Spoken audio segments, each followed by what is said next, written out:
नमस्कार बच्चा लोग, welcome to hard and D physics with Hardeep sir. देखिए बच्चों, आप लोगों को पता है 11वीं क्लास के जो हम लेक्चर अपलोड कर रहे हैं आपके फ़िज़िक्स के, उसके अंदर आपको क्लियर हो गया है कि हमने कल एक लेक्चर अपलोड किया था और एक लेक्चर परसों। जो कल लेक्चर अपलोड किया था उसमें हमने चारों फोर्सेस को पढ़ा था, चारों बलों को पढ़ा था। और जो परसों लेक्चर अपलोड किया था उसमें हमने 11वीं क्लास का सिलेबस देखा था। आज हमारा आपका जो पहला चैप्टर है वो ख़त्म हो जाएगा। 3 ही इसके पहले चैप्टर के ओनली आपके 3 ही लेक्चर बने हैं और तीनों लेक्चर में ये कंप्लीट हो गया है। मैं बता दूं, यहाँ से क्वेश्चन जो आएगा वो आज के लेक्चर से ही आएगा। अगर आएगा तो इस चैप्टर को वैसे 0th चैप्टर कहते हैं, 0 चैप्टर, लेकिन मैंने इसको 1 नंबर दिया है ताकि इसको भी हम छोड़ें ना, है ना। तो इसके अंदर जो क्वेश्चन आता है वो यहाँ से ही आता है, क्योंकि चारों बलों के अंदर 2 ही बल आपके बहुत इंपॉर्टेंट हैं। पहला बल गुरुत्वाकर्षण बल, ग्रेविटेशनल फोर्स, और दूसरा आपका जो विद्युत चुंबकीय बल, इलेक्ट्रोमोटिव फोर्स, इलेक्ट्रोमैग्नेटिक फोर्स। तो देखिए इनके बारे में हम पढ़ेंगे डिटेल से। जैसे गुरुत्वाकर्षण बल का ग्रेविटेशन वाला चैप्टर जब हम पढ़ेंगे तब इसको बहुत डिटेल से पढ़ेंगे।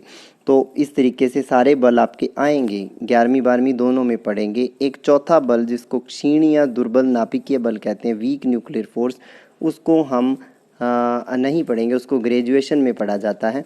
तो फिलहाल देखिए शुरू करते हैं। आज हम इनका कंपैरिजन करेंगे। यहाँ से क्वेश्चन आता है, क्वेश्चन आने के चांसेस होते हैं। देखिए इसमें चारों फोर्सेस का देखिए कंपैरिजन जो है हम पढ़ना शुरू करते हैं। तो सबसे पहले देखो, चारों फोर्सेस के नाम मैंने आपको बताया है, अच्छे से याद होना चाहिए। पहला फोर्स है Fg, यानी कि ग्रेविटेशनल फोर्स या गुरुत्वाकर्षण बल। ये बल सबसे कमज़ोर बल होता है। सबसे ये जो फोर्स होता है gravitation force is weakest force of nature. ये ब्रह्मांड का, यूनिवर्स का सबसे कमज़ोर बल है, सबसे दुर्बल बल है। इससे कमज़ोर कोई बल नहीं हो सकता। दूसरा आपको ध्यान रखना है Fw, इससे थोड़ा सा मजबूत। एक क्रम बनाया हुआ है, उसी क्रम में याद रखना। देखिए इधर ग्रेटर देन का एरो लगा है ना, कि इस तरफ वाला बड़ा है, इस तरफ वाला फिर और बड़ा, और इस तरफ वाला और बड़ा। देखिए एरो ऐसे लगे हुए हैं, ज़रा ध्यान से देख लीजिए नोट्स के अंदर। तो अब देखिए वही बात बता रहा हूँ, सबसे ज़्यादा कमज़ोर, देखिए सबसे छोटा है ना, ये इस तरफ को बढ़ते जा रहे हैं, बढ़ते जा रहे हैं। सबसे ज़्यादा कमज़ोर बल, सबसे कम जो स्ट्रेंथ जिसकी होती है, सबसे वीकेस्ट फोर्स है ग्रेविटेशन फोर्स, Fg। उसके बाद दूसरे नंबर पे आता है F, देखिए उससे बड़ा होता है Fw उससे 10 की पावर 25 गुना ज़्यादा मजबूत है। अगर आपका ग्रेविटेशन फोर्स 1 न्यूटन है तो ये देखिए 10⁻25 न्यूटन होगा। 10 की पावर 25 न्यूटन, बल का मात्रक न्यूटन होता है ना। अगर ये 1 न्यूटन है तो ये 10 की पावर 25 गुना ज़्यादा मजबूत है उससे, दूसरा बल। और इस बल को क्या कहते हैं? क्षीण या दुर्बल नाभिकीय बल, वीक न्यूक्लियर फोर्स। ये इससे इतना ज़्यादा मजबूत है। फिर ग्रेविटेशन फोर्स से 10 की पावर 36 गुना ज़्यादा मजबूत, Fg से Fe, ये आता है विद्युत चुंबकीय बल, विद्युत चुंबकीय बल। और फिर 10 की पावर 38 गुना ज़्यादा मजबूत परबल नाभिकीय बल, यानी कि स्ट्रॉन्ग न्यूक्लियर फोर्स। ये भी 2 तरीके के हैं, स्ट्रॉन्ग और वीक। ये वीक वाला ये रहा, स्ट्रॉन्ग वाला ये रहा। तो स्ट्रॉन्ग है तो आगे होगा, वीक है तो पीछे होगा, ठीक है। तो ये अनुपात याद रखना है, Fg Fw Fe Fn। और पहले याद होना चाहिए नाम, Fg गुरुत्वाकर्षण बल, Fw weak interaction, weak nuclear force या क्षीण या दुर्बल नाभिकीय बल, Fe विद्युत चुंबकीय बल, इलेक्ट्रोमैग्नेटिक फोर्स, Fn नाभिकीय बल, न्यूक्लियर फोर्स। तो देखिए इसका क्रम है, इससे ये बड़ा, इससे ये बड़ा, इससे ये बड़ा। तो यहाँ पर भी क्रम इसका हमने दिखाया हुआ है। और इसका अनुपात क्या है? 1:10 की पावर 25 अनुपात 10 की पावर 36 अनुपात 10 की पावर 38। ये अनुपात आपके सामने लिखा हुआ है। ये आपको बहुत इम्पॉर्टेंट ये पॉइंट रहेगा। और कुछ पॉइंट नीचे हम पढ़ेंगे वो और भी इम्पॉर्टेंट है, छोटे क्वेश्चन यहाँ से बनते हैं। देखिए अब देखिए हमें समझना है, ये कहते पहले तो ये बात क्लियर होनी चाहिए, गुरुत्वाकर्षण बल प्रकृति का सबसे कमज़ोर बल है। कमज़ोर को दुर्बल भी कहते हैं, सबसे वीक फोर्स है। और ये मैं बता चुका हूँ, वही लिखा है, gravitational force is weakest force of the nature. ठीक है, weakest force of the nature. Okay, ये आपको पता है। नाभिकीय बल प्रकृति का सबसे मजबूत या प्रबल बल है। Nuclear force is strongest force of nature. सबसे मजबूत नाभिकीय बल है, सबसे कमजोर गुरुत्वाकर्षण बल है। और वैसे उल्टा है, सबसे ज़्यादा दूरी तक गुरुत्वाकर्षण बल लगता है। सूरज हमें खींच रहा है, देखो कल भी बताया था मैंने, इतनी दूरी तक सूरज, और पृथ्वी चंद्रमा को खींच रही है इतनी दूरी तक। लेकिन नाभिकीय बल केवल नाभिक के अंदर ही लगता है, और नाभिक का साइज कितना होता है, 10⁻⁻15 मीटर। तो वही लिखा हुआ है, गुरुत्वाकर्षण बल दीर्घ परास का बल है। Gravitational force is a force of large range. बहुत ज़्यादा रेंज, बहुत ज़्यादा दूर तक मार करता है ये, दीर्घ दूर परास रेंज उसकी। लेकिन नाभिकीय बल लघु परास कितनी, 10⁻⁻15 मीटर। और 10⁻⁻15 का मतलब 1/10⁻15। कहने का मतलब 10 का भाग 1 में 15 बार दे दो, यानी कि 0 के बाद पॉइंट लगा के 14 0 लगा के 15वें नंबर पे जाके 1 लिख दो। इतना कम साइज में लगता है। सबसे लघु परास का नाभिकीय बल, लेकिन सबसे मजबूत। सबसे दीर्घ परास सबसे दूर तक लगता है, लेकिन सबसे कमज़ोर है gravitation force. Nuclear force is strongest but shortest range. ठीक है, उसके बाद देखिए नाभिकीय बल की और खासियत है एक न्यूक्लियर फोर्स की, ये केवल नाभिक में लगता है। और नाभिक में क्या होते हैं, न्यूट्रॉन प्रोटॉन।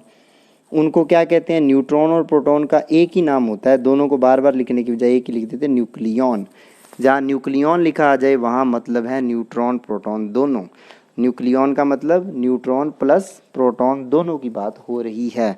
ठीक है, इनके बीच में ही लगता है ये, नाभिक में लगता है और नाभिक में यही होते हैं, तो इनके बीच में लगता है और कहीं नहीं लगता है। ठीक है, वही लिखा है कि बल केवल न्यूक्लियनों के मध्य कार्य करता है। Nuclear force acts only in between nucleons, neutrons and protons in nucleus. इनमें लगता है, यानी कि न्यूट्रॉन न्यूट्रॉन में लगेगा, प्रोटॉन प्रोटॉन में लगेगा और न्यूट्रॉन प्रोटॉन में लगेगा। ठीक है, इन सब में लगेगा, ये आवेश पे निर्भर नहीं करता। अब देखिए न्यूट्रॉन न्यूट्रॉन में भी उतना ही लग रहा है, और आपको पता है न्यूट्रॉन के ऊपर कोई आवेश नहीं होता, जीरो आवेश होता है, उदासीन होते हैं, न्यूट्रल होते हैं। प्रोटॉन प्रोटॉन दोनों पॉजिटिव होते हैं, उनमें भी उतना ही लग रहा है। और न्यूट्रॉन और प्रोटॉन में के बीच में भी लगता है, क्योंकि नाभिक के अंदर, न्यूक्लियस के अंदर तो सारे हैं, न्यूक्लियस में न्यूट्रॉन भी हैं प्रोटॉन भी हैं नाभिक के अंदर। तो इसका मतलब नाभिक में न्यूट्रॉन प्रोटॉन को खींचेगा, प्रोटॉन भी प्रोटॉन को खींचेगा, न्यूट्रॉन भी न्यूट्रॉन को खींचेगा। तो 3 जोड़ियाँ बनेंगी, neutron neutron, neutron proton, proton proton, सब में एक जैसा लगता है। 2 न्यूट्रॉनों के बीच में भी उतना ही नाभिकीय बल लगता है, 2 प्रोटॉनों में भी उतना ही लगता है, 1 न्यूट्रॉन और 1 प्रोटॉन में भी उतना ही लगता है, क्योंकि ये पहचान ही न्यूक्लियॉन से करता है। बस इसके लिए न्यूट्रॉन प्रोटॉन की अलग पहचान नहीं है, दोनों एक ही चीज़ है इसके लिए, जिसको न्यूक्लियॉन कहते हैं। तो इसका कंबाइंड नाम क्या होता है, न्यूट्रॉन और प्रोटॉन का न्यूक्लियॉन होता है। तो इसको अच्छे से याद रखना कि आवेश पर निर्भर नहीं करता। उसके बाद कुछ महत्वपूर्ण तथ्य, चैप्टर का जो काम है वो वहाँ तक ख़त्म हो गया। मैं महत्वपूर्ण तथ्यों को बताऊंगा, लेकिन उससे पहले मैं दोबारा बता दूं, 4 प्रकार के बल हैं, नाम याद कर लीजिए। गुरुत्वाकर्षण बल सबसे कमज़ोर, उससे ज़्यादा मजबूत क्षीण या दुर्बल नाभिकीय बल, वीक इंटरेक्शन ग्रेविटेशन फोर्स, उससे ज़्यादा थोड़ा सा स्ट्रॉन्ग वीक न्यूक्लियर फोर्स, फिर विद्युत चुंबकीय बल इलेक्ट्रोमैग्नेटिक फोर्स, और सबसे ज़्यादा मजबूत कौन है, nuclear force. Nuclear force only नाभिक में लगता है, नाभिकीय बल नाभिक में लगता है केवल न्यूक्लियनों में, न्यूट्रॉन और प्रोटॉनों में। विद्युत चुंबकीय बल सभी चार्जेस पे लगता है, जितने भी आवेश हैं सभी आवेशों में लगता है, ये अलग चीज़ है। दुर्बल बल और इसकी बात अलग है। गुरुत्वाकर्षण बल आपको पता ही है, ये अनुपात आपको याद रखना है, 1:10⁻25 10⁻36 10⁻38। फिर ये मैंने बता दिया सारा। अब देखिए कुछ महत्वपूर्ण तथ्य हैं, ये बिल्कुल अलग है, लेकिन आपको थोड़ा पता होना चाहिए, थोड़ा सा पता होना चाहिए, इसलिए मैंने इसमें इंक्लूड कर दिया, बना दिया। परमाणु में इलेक्ट्रॉन नाभिक के चारों ओर वर्ताकार कक्षाओं में गति करते हैं। मैं सिर्फ इतना बताऊंगा आपको, बेसिक बता देता हूँ यहाँ वाइट पेज पे। देखिए जो परमाणु होता है ना, जो एटम होता है, एटम के बिल्कुल सेंटर में एक प्लस बना के गोला लगा देते हैं, बिल्कुल केंद्र में, बिल्कुल सेंटर में एक, उसका सारा का सारा एटम का जो मास है और सारा का सारा पॉजिटिव चार्ज, सारा धनावेश, सारा द्रव्यमान एक ही जगह पे होता है। इस जगह पे जो मैंने दिखाई है उसको कहते हैं नाभिक, न्यूक्लियस।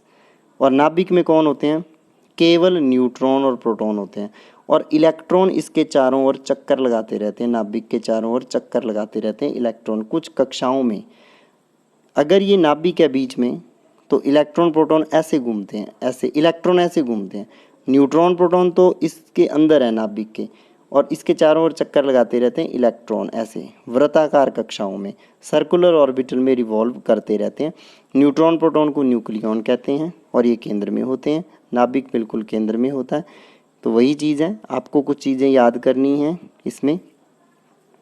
परमाणु के केंद्र में अवस्थित होता है। देखिए, परमाणु में इलेक्ट्रॉन नाभिक के चारों ओर वृत्ताकार कक्षाओं में गति करते हैं। अब नाभिक पे ऊपर एरो लगाया, तो नाभिक क्या होता है, परमाणु के केंद्र में अवस्थित होता है। नाभिक के बारे में लिखा हुआ है, इसमें न्यूट्रॉन प्रोटॉन होते हैं, और उनको क्या कहते हैं, न्यूक्लियॉन। तो यहाँ तक कंप्लीट हो गया। ये इंग्लिश वाले देख लीजिए। Electrons in atoms revolve around the nucleus in orbitals of circular path. Circular path के ऊपर ऑर्बिटल में ये न्यूक्लियस के अराउंड चारों ओर रिवॉल्व करते रहते हैं इलेक्ट्रॉन, ठीक है, घूमते रहते हैं इलेक्ट्रॉन। तो अब देखो न्यूक्लियस की बात आ गई। नाभिक, जैसे नाभिक से एरो निकाल के नाभिक के बारे में 2 पॉइंट लिखे कि एक सेंटर पे होता है, केंद्र में होता है, न्यूट्रॉन प्रोटॉन होते हैं इसमें, और न्यूट्रॉन और प्रोटॉनों को न्यूक्लियॉन कहते हैं, कंबाइंड नाम। वैसे ही यहाँ आ जाएगा nucleus, it concentrated at centre of atom. परमाणु के एटम के बिल्कुल सेंटर में होता है, वो लिखा है। और सेकंड पॉइंट क्या लिखा है, in nucleus neutrons and protons are present. और न्यूट्रॉन प्रोटॉन को क्या कहते हैं, न्यूक्लियॉन्स। ठीक है, तो ये आपको ध्यान रखना है। तो अब देखिए आ गया, 3 चीज़ें आ गई, एक आ गया इलेक्ट्रॉन, एक आ गया न्यूट्रॉन, और एक आ गया प्रोटॉन। तीनों के बारे में आपको याद होना चाहिए। फिजिक्स जब अब शुरू हुई है और जब तक चलेगी तब तक ये याद रखना है। देखो, न्यूट्रॉन प्रोटॉन का द्रव्यमान एक जैसा होता है लगभग, तो वो याद करना मुश्किल नहीं। न्यूट्रॉन थोड़ा सा भारी होता है, तो आप अभी याद कर लोगे ना तो 12वीं में फ़ायदा रहेगा। ले नहीं तो बच्चे पूरा याद नहीं करते, थोड़ा सा मेन वैल्यू याद कर लेते। वैसे एक जैसा द्रव्यमान ही होता है।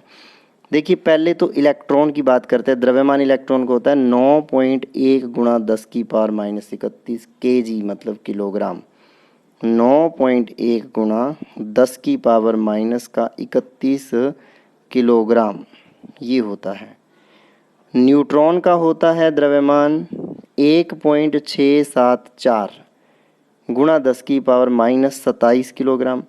और प्रोटॉन का होता है, देखिए 1.674 है न्यूट्रॉन का, तो प्रोटॉन का भी उतना ही है, बस 1.672 है, 4 की जगह। थोड़ा सा प्रोटॉन क्या है, हल्का है न्यूट्रॉन से, लेकिन इलेक्ट्रॉन इन दोनों से हल्का है, क्योंकि इलेक्ट्रॉन में तो 10⁻31 है, मतलब 9.1 में 10⁻31 का भाग देंगे तो आएगा, लेकिन यहाँ 10⁻27 का ही भाग देना है, तो कम भाग जा रहा है 10 का। वही चीज़, न्यूट्रॉन 1.674 गुणा 10⁻27 किलोग्राम, और प्रोटॉन 1.672 गुणा 10⁻27 किलोग्राम। ये इनके क्या है, द्रव्यमान है। अब बात करते हैं आवेश की। तो आवेश देखिए, इलेक्ट्रॉन का होता है ऋण आवेश, प्रोटॉन का होता है धनावेश, और न्यूट्रॉन होता है उदासीन।